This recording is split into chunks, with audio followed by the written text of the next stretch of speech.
Breaking. New evidence has just been presented in the Tory Lanez case, and it could change everything. The rapper, currently serving 10 years for the Megan Thee Stallion shooting, now has a legal team claiming he's innocent. But here's the twist. They say the real shooter was Megan's former best friend, Kelsey Harris. Today we break down the explosive press conference, the missed DNA evidence, and why some say Tory was railroaded. Stick around. This is bigger than celebrity drama.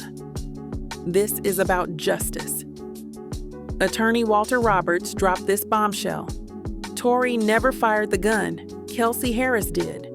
According to Roberts, Harris shot at Megan 3 times before Tory grabbed her arm, causing 2 more shots. And here's the kicker. A witness, Sean Kelly, testified he saw 2 women fighting that night, not Tory with a gun. But if Harris wasn't even accused by Megan or police, why did she plead the 5th? And why did prosecutors grant her immunity? That's the first red flag. The legal team says the investigation was botched. 3 people were in the car, but only Tory's DNA was tested.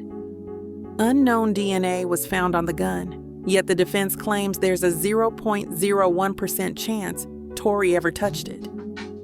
Even journalist Gianno Caldwell called this out. Why wasn't gunshot residue tested on everyone? And get this, former DA George Gascón, known for reducing sentencing, pushed for Tory's 10-year term despite no prior record. Coincidence or a cover-up?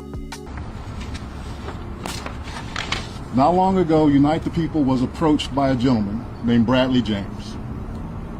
Mr. James informed us he was working as the bodyguard and driver for Ms. Kelsey Harris during Mr. Peterson's trial.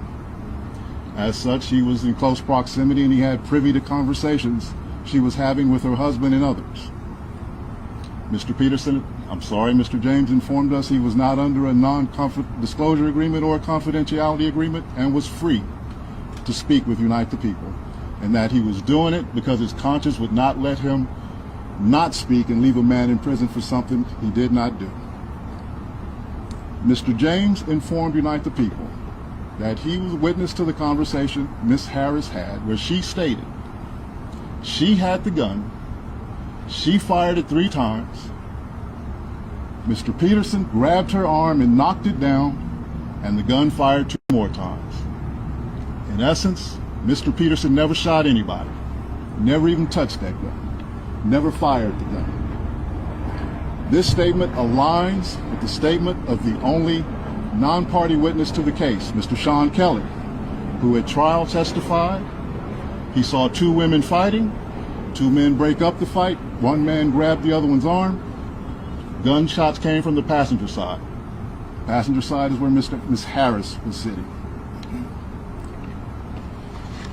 This further iterates that Mr. Peterson did not shoot Miss Pete, did not shoot at Miss Pete, or did not assault Miss Pete. It's just another irregularity in a list of irregularities in this case.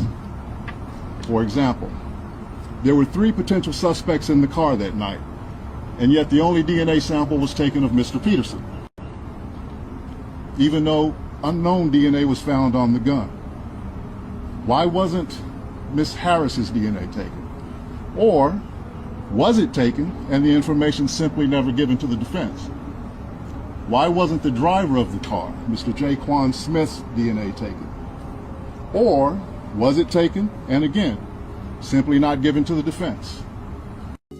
Days before this press conference, Tory was stabbed 14 times in prison by a convicted murderer. Unite the People, the org behind this new evidence, says it's time to bring him home. Their argument, the system failed. Diana London, a criminal justice reform advocate, put it bluntly, Tory doesn't want special treatment, just equal treatment. But here's the question. Is this new evidence enough to overturn the verdict, or is it too late? Look, whether you're Team Megan or Team Tory, this case is messy. But one thing's clear, the legal system might have gotten this wrong. What do you think? Drop a comment. Justice served or justice denied? And don't forget to subscribe for updates. This story, it's far from over.